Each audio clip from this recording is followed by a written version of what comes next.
So I know it's kind of a documentary, was how it's conceived, but was there ever anything in your mind thinking maybe this could be a narrative feature or something? Or No, never. Yeah. No, it was never the brief, but also sport is really hard to do in fiction films. I don't think it works generally. And great sport, when it happens, if you put that in a movie, no one would believe you. And so the key thing here was, there are so many moments which are unbelievable and also you wouldn't have Senna, you'd have an actor playing him, you'd have to fake all the driving, so it was never a consideration. It was just much more of, this can be like the best drama, but it's all real, and that's even better, so it felt like it was much more interesting to do it this way. There's also no talking heads as well. You use kind of audio interviews under the footage. Was that like a very deliberate ploy to kind of keep it moving and stuff and make it... Absolutely, yeah. It was one of my gut instincts from very early on, was that because of the nature of Senna's fame, everything was covered on camera. He was so huge in Brazil, he was so big in Japan, he was in a sport where there's a camera while he's at work, while he's driving, there's a camera right on his shoulder. And so it just felt like, well, why do we need to cut away? Why do we need to cut to a guy with a a nice lampshade and a plant on one, or his bookcase behind him? And for me, it just kills the drama. It takes away all attention. Let's stay in the moment with these two guys and watch this guy growing up and see him becoming this huge star, and see that final weekend in the awkwardness and the intensity of it, without anybody telling us, well, this is what he's thinking. Actually, let Senna speak for himself. He's much more eloquent than anyone else, could be for him. So it felt like the right way to do it, and it was an instinct. It was tough because When We Were Kings has Norman Mailer, Touching the Void has interviews, One Day in September has interviews, Man on Wire has interviews. My key argument was, yeah, but we don't have Senna. So if I don't have my main character, it's not the same as these other films often.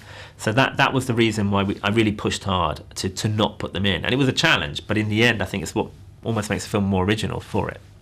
The sort of rivalry as well with Proust is kind of fascinating, how they when they're on the same team, they just hated each other almost, and apart they kind of reconciled. So I mean, how interesting was that to you? Was that, and it kind of, did you want to make that kind of a very big driving part of the film?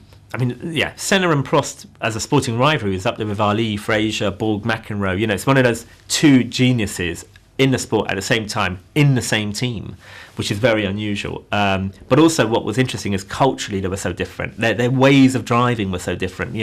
One of them was like the passionate guy that's got to be at the front, got to be the fastest, got to be winning, Senna. And then Prost was, I don't mind coming fifth, because I know I've got enough points, I've worked it all out, I'll still win the title.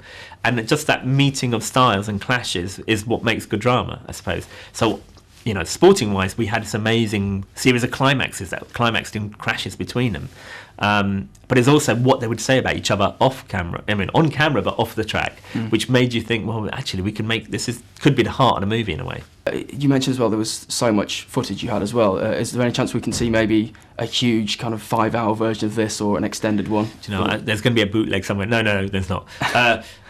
My gut feeling is, if the film does well enough, one day we'll be able to put out a longer version, but it will mean going back to renegotiate with Benny Ecclestone and doing all these sorts of things. But so many people have said, I want to see a longer cut, and I just hope that somehow one day we'll be able to show it. I mean, technically it won't be the same as a finished movie, but there are so many great moments we couldn't squeeze in.